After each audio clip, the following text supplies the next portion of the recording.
Hello everyone, कैसे हैं आप सब। आई होप आप सब अच्छे होंगे और बहुत अच्छे से अपनी सेहत और पढ़ाई का ध्यान रख रहे होंगे। तो आज मेरी सुबह हुई 6 बजे और मैं मॉर्निंग में 4 बजे आज नहीं जग पाई थी। और मेरा टाइम अप एंड डाउन होते रहता है क्योंकि वो सोने के टाइम पे डिपेंड करता है। तो मॉर्निंग में जगने के बाद से यहाँ मैंने टाइम वेस्ट ना करते हुए थायराइड की पिल्स लेने के बाद से डायरेक्ट पढ़ने आ गई थी। और हिस्टोरिकल बैकग्राउंड आज मैंने रिवाइज़ किया क्योंकि आज मुझे एमसीक्यू सॉल्व करने थे उसके। मैंने एक इंडियन पॉलिटी की ऑब्जेक्टिव बुक ले ली थी लक्ष्मीकांत की, तो मैं इसी से अब जो एमसीक्यूज़ हैं पहले वो सॉल्व करूँगी। तो अभी मैंने हिस्टोरिकल बैकग्राउंड मैंने प्रियम्बल तक अच्छे से प्रिपेयर कर लिया है, तो मैं आज सिर्फ हिस्टोरिकल बैकग्राउंड को रिवाइज़ करके और इसका मतलब सॉल्व कर रही थी। बट इशू ये हुआ कि जब मैं क्वेश्चंस, हमें लगता है ना कि हमारा सब कुछ तैयार हो गया है। जब मैंने एमसीक्यू सॉल्व किए ना, तो मतलब पहले मुझे ये था कि मेरा एटलीस्ट 90% तो रेडी होगा। बट टेस्ट देने के बाद से मुझे ऐसा लगा कि 60% भी मुझे याद नहीं था। तो मैं फिर से इसको अच्छे से रिवाइज़ करूँगी। और मैंने यहाँ पे पॉलिटी का ट्रैकर बना लिया था, जिसमें मतलब कितनी रीडिंग करी है मैंने और 2 रिवीज़न हुए कि नहीं हुए, क्या पेंडिंग है, इन चीज़ों के लिए मैंने ट्रैकर को तैयार कर लिया था। और यहाँ मैं आ गई थी सुबह लंच बनाने के लिए बच्चों के लिए। तो मैंने पनीर पराठा बनाया और दोपहर के लिए यहाँ मैंने राजमा की सब्ज़ी बना के रख ली। तो जब बच्चे स्कूल से आएंगे दोपहर में, तो उस टाइम पे मुझे सिर्फ गर्मा गर्म चावल बनाना होगा। और यहाँ घर में चूहे बहुत ज़्यादा हो गए थे, तो उनको निकालने के चक्कर में पूरा घर फैल गया, तो मेरी पढ़ाई बिल्कुल भी नहीं हुई दोपहर में। और यहाँ मैं ट्यूशन के लिए रेडी हो गई। मुझे ऐसा लगता है कि अगर हमारी शादी हो गई है तो ज़रूरी नहीं है कि शादी हो गए, बच्चे हो गए तो हमें सजने का और खुश रहने का, अच्छे से रहने का हक और अधिकार नहीं है। हम पूरी फैमिली का केयर करते हैं लेकिन खुद की केयर करना भूल जाते हैं। यहाँ कोचिंग से आने के ट्यूशन से आने के बाद से मैंने चाय बना लिया था। और अभी हस्बैंड को कोई ज़रूरी बात करना था, तो चाय पीते पीते ही हमने डिस्कस कर लिया क्योंकि अलग से कोई टाइम नहीं मिलता। तो अगर आप चीज़ों को संभालने पे आ जाओ ना, तो आप कुछ भी कर सकते हो। फीमेल, मैंने एक जगह पढ़ा था कि मेल की अपेक्षा फीमेल मल्टीटास्किंग करने में बहुत मतलब ज़्यादा अच्छी होती है मेल की अपेक्षा। और हमारे में एक मैंने नोटिस किया है कि मुझ में भी ये चीज़ें थी और बहुत सारे फीमेल्स में मैंने नोटिस किया है कि हमारे अंदर ना नेगेटिविटी हावी हो जाती है हम पे। और हम ना इससे बचने का उपाय नहीं ढूंढते, बस उन चीज़ों को छोड़ देते हैं अपने हाल पे कि समय के साथ सही हो जाएगा, या फिर हमारा ससुराल अच्छा नहीं है, या फिर हमारी ऐसे ही शादी हो गई, किस्मत में यही था, कुछ भी कह के छोड़ देते हैं। मैं मानती हूँ कि बहुत लोगों की प्रॉब्लम जो होती है वो ऐसी होती है कि बहुत ही कॉम्प्लिकेटेड होती है। बट मुझे ऐसा लगता है कि कुछ चीज़ें तो हम ठीक कर ही सकते हैं। अपनी एनर्जी को सेव करना, ये मुझे लगता है ना कि सबसे बड़ी पॉइंट है कि अपनी एनर्जी को सेव करना चाहिए। हर बात पे किसी को जवाब देना कोई ज़रूरी नहीं है। हर बात पे जवाब देना ज़रूरी नहीं होता। सारी बातें सबकी इम्पोर्टेंट, आपको क्यों लग रहा है कि उसकी बात इम्पोर्टेंट है? अगर कोई बार बार नेगेटिव बोलता है तो बस मुस्कुरा दो और बात ख़त्म कर दो वहीं पे। ठीक है, तुमको जो बोलना था तुमने बोल लिया, मैंने एक्सेप्ट ही नहीं किया। अपनी बाउंड्री सेल्फ एकदम सेट कर लेना चाहिए। अपनी सेल्फ रिस्पेक्ट के लिए अपनी सेल्फ रिस्पेक्ट सबसे ऊपर रखिए। अगर जिस दिन आप अपना सेल्फ रिस्पेक्ट सेकेंडरी कर दोगे ना, सामने वाले ने समझ लिया कि तुम्हारी सेल्फ रिस्पेक्ट जो है वो सेकेंडरी है, तो वो उसकी धज्जियाँ उड़ाने में कभी कोई कसर ही नहीं छोड़ेगा। ये चीज़ मैंने पर्सनली रियलाइज़ किया है। अगर कोई बार बार आपको क्रिटिसाइज़ करता है ना, तो एकदम प्यार से कह दो अभी मैं मेंटली फ्री नहीं हूँ, बाद में बात करेंगे, बोलकर पोलाइटली दूर हो जाओ उससे। क्या ज़रूरी है उस इंसान से बहस करना जिसकी बातों का कोई आपके पास मोल नहीं है, मतलब उसकी बातों की कोई वैल्यू नहीं है। आपको लगता है जब वो इतनी बेकार बातें कर रहा है तो उसकी बात को इम्पोर्टेंस देने की ज़रूरत ही नहीं है। अपने आप को बिज़ी रखिए। जब आप फ्री रहोगे ना तो दूसरे की नज़र में चढ़े रहोगे, सब आपको ये काम वो काम लगाए रहेंगे एकदम। तो नेगेटिविटी तब ज़्यादा लगती है जब दिमाग खाली होता है। तो डेली रूटीन बना लीजिए। अगर आपके काम के बाद से अगर आपको थोड़ा भी टाइम मिलता है तो पढ़ाई कर लीजिए, कुछ नया सीख लीजिए, 5-10 मिनट का वॉक कर आइए, या फिर एक अपना फ्रेंड सर्कल रखिए जिनसे बात करके आपको अच्छा लगता हो। और कंपैरिजन करना तो एकदम बंद, आज से ही बंद कर दीजिए। देखिए सबकी लाइफ की स्ट्रगल अलग होती है। सब ज़रूरी नहीं है कि लोग सोशल मीडिया में बहुत अच्छे अच्छे पोस्ट डाल रहे हैं और मतलब वीडियोस में कुछ ऐसा आ रहा है तो वो बहुत खुश हैं या उनकी लाइफ में सब कुछ अच्छा है। मुझे भी पहले ऐसा लगता था बट रियलिटी में ऐसा नहीं होता है। मैंने पर्सनली अपनी लाइफ में बहुत सारे ऐसे दिन देखे हैं जो मैं मतलब कह सकती हूँ कि सब झूठ होता है। और कई फीमेल्स को मैंने ऐसे देखा है कि ऊपर से इतनी मतलब ऐसा लगा इनसे सुखी तो कोई है नहीं, जब डीपली उनकी लाइफ में जाके देखा तो उनसे ज़्यादा परेशान तो कोई है नहीं।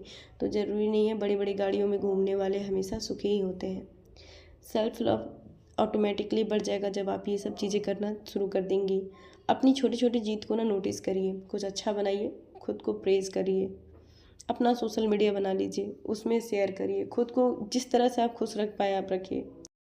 हर इंसान आपकी बात समझने के लिए नहीं बना है। अगर कोई बार बार मेंटल पीस ख़राब कर रहा है उसे थोड़ा दूरी पर रखो। आप अपने सेल्फिश बन जाओ, अपने लिए मत सोचो, दूर रहो उस इंसान से। अपने लिए 15 मिनट का मी टाइम निकाल लीजिए। चाय के साथ बालकनी में बैठ जाइए, हल्की म्यूज़िक लगा के अपने रूम में बैठ जाइए या डीप ब्रीथिंग करिए या 15 मिनट का कुछ भी ऐसा जो आपको ऐसा अच्छा लगता हो करना जिससे आपको सुकून मिलता हो। अपने लाइफ से सारी नेगेटिविटी को फ्लैश आउट कर दीजिए। रोज़ खुद को ये एहसास दिलाइए कि ना ही आप कमज़ोर हैं ना आप बेकार हैं, आप बहुत अच्छी हैं। भगवान ने आपको बनाया है, हर इंसान में कुछ ना कुछ खूबियाँ होती हैं। अपनी प्रॉब्लम्स किसी एक ट्रस्टवर्दी पर्सन से ही शेयर करिए। मतलब हम फीमेल्स में ये कॉमन होता है ना कि थोड़ा मीठा हमसे कोई बात कर लेता है तो हम कलेजा निकाल के रख देंगे। ऐसा बिल्कुल नहीं करना चाहिए। बहुत ही जिसको आप बहुत ट्रस्ट करती हूँ, एक आध लोग ऐसे अपनी लाइफ में रखें जो वास्तविक में आपको सुनता हो, समझता हो। इमोशन दबाने से नेगेटिविटी और ज़्यादा बढ़ती है, इसलिए कोई ऐसा फ्रेंड होना बहुत ज़रूरी है जिससे आप शेयरिंग कर सकें। लोगों के वर्ड्स को पर्सनली मत लीजिए। अगर कोई आपको कुछ कह के चला जाता है कि अच्छी नहीं दिखती, बेकार दिखती है या तो इसको कुछ नहीं आता, ना पहनने का ढंग है ना रहने का ढंग है, कोई बात नहीं भैया, हम जैसे हैं हम अपने लिए बहुत अच्छे हैं। तो हर कोई अपनी फ्रस्ट्रेशन, जेलसी, इनसिक्योरिटी आपके ऊपर डाल देता है, लेकिन याद रखिए उनकी प्रॉब्लम उनकी है, आपकी नहीं। इमोशनली डिस्टेंस रखना आप जिस दिन सीख जाइएगा ना उस दिन आप सुखी हो जाइएगा। अपनी लाइफ में ना एनर्जी फ़िल्टर आप बना लीजिए। जैसे पानी फ़िल्टर से साफ़ होता है वैसे ही अपने दिमाग को भी फ़िल्टर करिए। इमेजिन करिए जो बात काम की है उसे अलाउ करिए, जो नहीं है उसे रिजेक्ट कर दीजिए। ओवर थिंकिंग का साइकिल तो तोड़ ही दो आज से। मैंने सबसे ज़्यादा कॉमन फीमेल्स में देखा है, हम बहुत ओवर थिंकिंग करते हैं। ओवर थिंकिंग नेगेटिविटी का सबसे बड़ा कारण है। जब भी दिमाग दौड़ने लगे ना खुद से बोलो स्टॉप। अगर ये इंस्टेंट कंट्रोल नहीं हुआ ना तो मतलब अभी तक तो जितनी एज निकल गई आगे की भी निकल जाएगी। वुमेंस का ना सबसे बड़ा मेंटल ड्रेन वही होता है कि हम हर किसी को करेक्ट करने या प्रूव करने चल देते हैं। हर कोई कन्विंस होने लायक नहीं होता है। अपनी एनर्जी सेव करिए, उस पर वेस्ट मत करिए प्रूव करने पे। आपको प्रूव करने की ज़रूरत नहीं है। आप कैसी हैं आप ये भले भांति जानती हैं, दूसरों को बताने की ज़रूरत नहीं है कि आप कैसी हैं। अपने स्ट्रेंथ को याद रखिए। वीक में एक बार 3-4 चीज़ों को लिख लीजिए, उसे सीखिए या फिर 5 चीज़ें लिखें जिनमें आप स्ट्रांग हैं, आप अच्छी हैं और उस चीज़ को फॉलो करिए। इससे ना आपका सेल्फ डाउट ख़त्म हो जाएगा और नेगेटिविटी से आप बची रहेंगे। टॉक्सिक लोगों की बातें बस ना 5 सेकंड ही सुनो।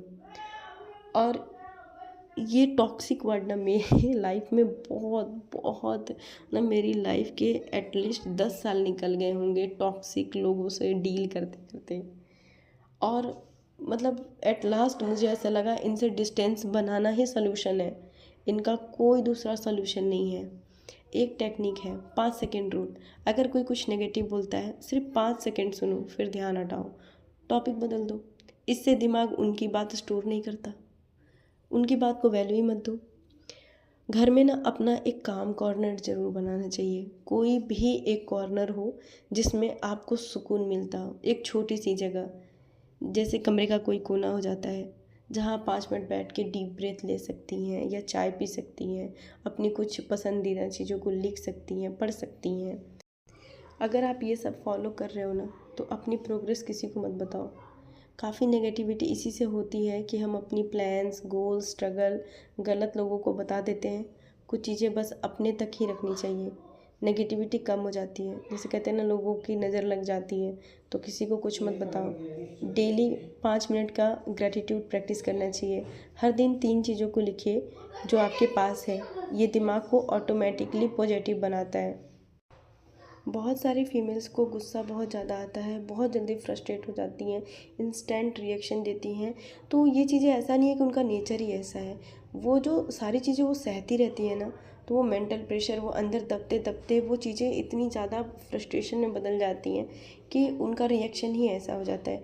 तो अगर आपकी लाइफ में भी ऐसा है ना, तो जब भी कोई बात हो जिस पे आपको गुस्सा आ रहा हो, तो इंस्टेंट रिएक्शन देने के बाद मत दीजिए। 10 सेकेंड रुक कर डीप ब्रीथ लीजिए और तब उसके बाद से फिर उसका जवाब दीजिए। धीरे धीरे ये आदत आपको लग जाएगी और नेगेटिविटी जो है बहुत हद तक कम हो जाएगी। अपने आप को मतलब ज़रूरी समझो। सबसे ज़्यादा तो ये ज़रूरी है कि आप कितने ज़रूरी हो अपने लिए। जैसे मैंने पहले भी कहा कि अगर आप अपने आप को खुश नहीं रखोगे, अपनी केयर नहीं करोगे, तो कोई आपकी केयर नहीं करेगा। नेगेटिविटी तब ज़्यादा लगती है जब हम खुद को कम आंकते हैं। अपने आप से कहिए ना कि मैं बहुत स्ट्रांग हूँ, मैं बहुत कुछ मैनेज करती हूँ, मैं बहुत कुछ कर सकती हूँ, मेरी वैल्यू मेरी नज़र में हद से ज़्यादा है। और मैं एक चीज़ आपको बताऊँ कि मैं इवन 2023 तक मुझे ऐसा लगता था कि सब कुछ पहले फैमिली है, सारे लोग हैं, उसके बाद ही मैं हूँ। लेकिन लाइफ में एक ऐसा मोमेंट आता है ना कि आपको दिख जाता है कि पहले आप हो, आपके बाद ही उसके बाद कुछ भी है, कोई भी है। तो मेरी इस बात को आप याद रखिएगा। और कभी भी आपको ऐसा लगे कि आपको ऐसी ज़रूरी है कि आपकी लाइफ में आप कुछ आगे करना चाहते हो, तो कुछ मत सोचो, बस स्टार्ट कर दो। फिर देखिएगा जब अपनी लाइफ में आप थोड़ा ग्रो करने लगोगे ना, तो नेगेटिविटी बहुत दूर चली जाती है। और इसके बाद से मैं सोने के लिए चली गई थी और यहाँ मैंने NCERT को रिवाइज़ किया था। आज की वीडियो में कुछ भी अच्छा लगा हो तो लाइक, शेयर एंड सब्सक्राइब किए बिना मत जाइएगा। मिलते हैं नेक्स्ट वीडियो में, तब तक के लिए bye bye and take care.